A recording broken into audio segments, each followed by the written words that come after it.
أول ما وصلنا على كل كرسي في هذه الأكياس اللي أنتم شايفينها.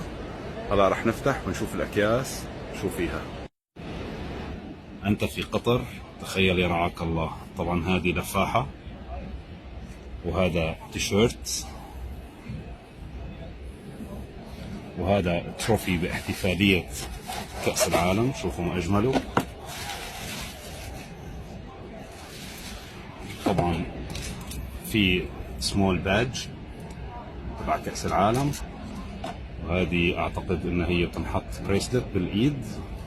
آخر شيء بدنا نورجيكم هون شو فيه. أوه ماي جاد، عطر. ولسه في عندنا هذا الباج هون نشوفه.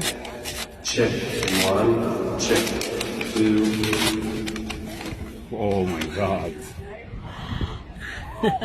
تخيل يرعاك الله.